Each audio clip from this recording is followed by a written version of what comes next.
नाही म्हणायला शिका. निवेदिका मेघा देशमुख चव्हाण. स्त्री दुःख इतकी असतात की कितीतरी स्त्रिया कितीही दुःखी असल्या तरी बाहेरच्या जगात त्या सुखाचा खोटा मुखवटा घेऊन वावरतात. आणि हे दुःख त्या अनेक वर्ष मनात साठवत राहतात, व्यक्त होत नाहीत. अनेक स्त्रियांची विविध दुःख न कळणारी असतात.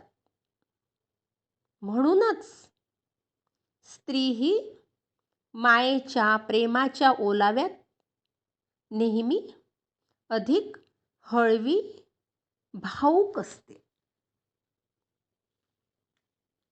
खूप झालं कुढणं, आता लढायला शिक. जे मागे राहून गेलं ते आता वेचायला शिक. साऱ्यांचं जगणं सांभाळत राहिलीस, स्वतःकडे पाहिलंच नाहीस. काळ हातून निष्ठत चाललाय. आता तरी मनाप्रमाणे जगायला शिक. असा सारा विचार वातावरणात नेहमीच निनादत असतो. तो उर्मी भरणारा आहे.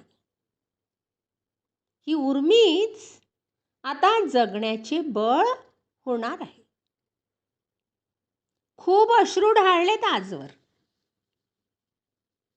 आता अजिबात अश्रूंना येऊ द्यायचे नाही.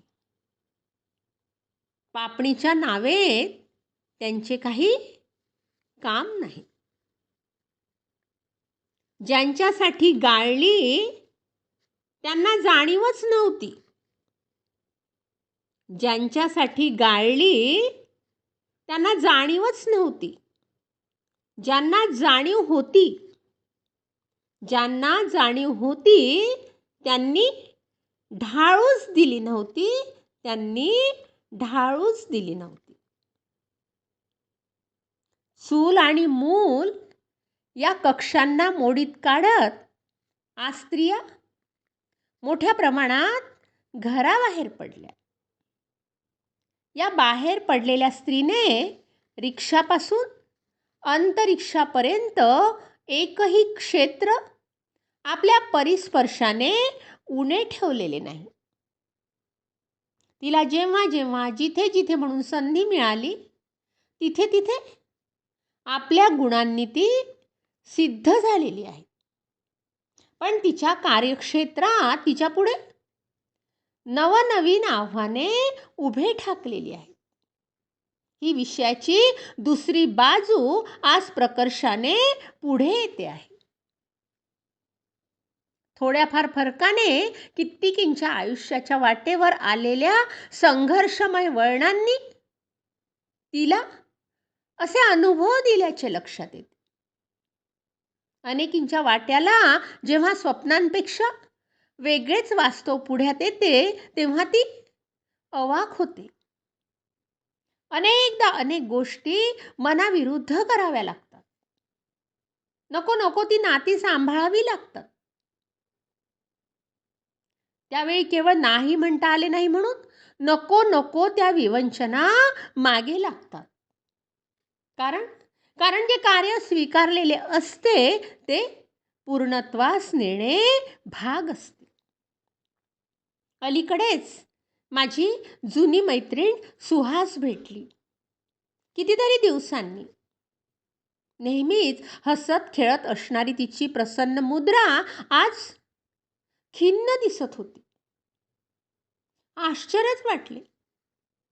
पण जे कळले ते अक्षरशः चीड आणणारे होते.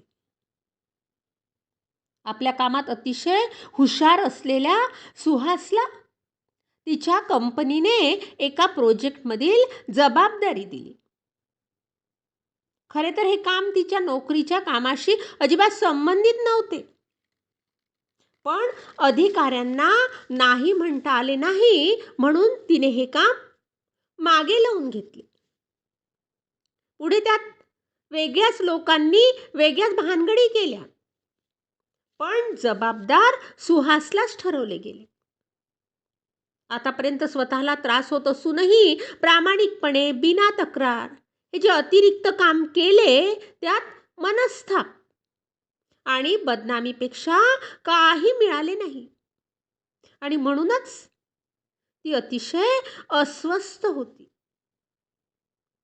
सुहास सारख्या कित्येकींना कार्यक्षेत्रात अशा विविध प्रश्नांना तोंड द्यावे लागते. कधी कधी लैंगिक छळ सुद्धा होतो.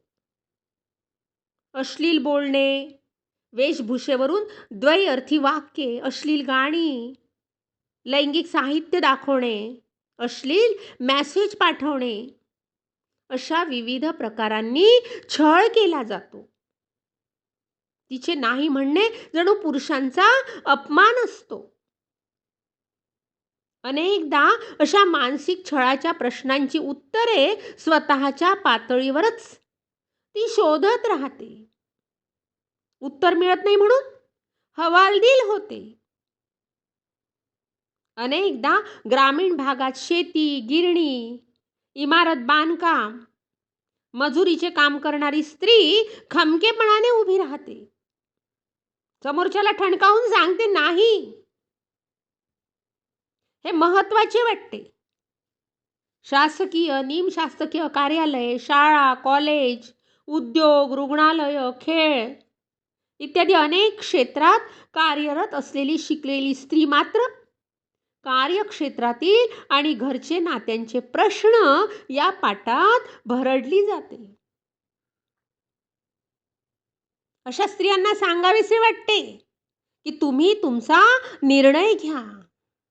आपल्या छळाबाबत इतरांशी बोला, त्यावेळी बोला, त्याची लेखी नोंद ठेवा. गाफील राहू नका. साक्षीदार निर्माण करा. संघटनेकडे तक्रार नोंदवा. तुम्हाला तुमच्या इच्छेविरुद्ध कुणीही काम करायला भाग पाडू शकत नाही. अतिशय महत्त्वाचे कायदे तुमच्या पाठीशी आहेत. कोणी कामचुकार म्हटले तरी चालेल, पण नाही म्हणता आले पाहिजे. तरच ती आज या स्पर्धेच्या युगात टिकू शकेल. सरळ मार्गाने जाणाऱ्या सोशिक, नम्र व्यक्तींना हे जमत नाही. इच्छा नसतानाही हो म्हणून नुसते ग्रहण ओढवून घेतात. केवळ एक हो म्हणण्याच्या चुकीमुळे आयुष्यातले कितीतरी निर्णय चुकतात. आणि हे जेव्हा तिला कळतं तेव्हा बराच उशीर झालेला असतो. आतापर्यंत चालत आलेल्या वाटेवरून मागे वळून पाहताना ते जीवघेणे वळण एखाद्या ठसठसणाऱ्या जखमेप्रमाणे छळत राहते. आनंदाच्या क्षणांचा निर्भय आनंद ते घेऊ देत नाही. म्हणूनच वेळीच नाही म्हणता आले पाहिजे. वेळीच नाही म्हटल्या गेले तर आयुष्यात पुढील वळणावर येणाऱ्या खाचखळग्यांना आपण अगदी सहजपणे सामोरे जाऊ शकतो. भावी काळात नकळत येणाऱ्या संकटांना आत्मविश्वासाने तोंड देऊ शकतो. म्हणूनच सख्यांनो, वेळीच नाही म्हणायला शिका. धन्यवाद.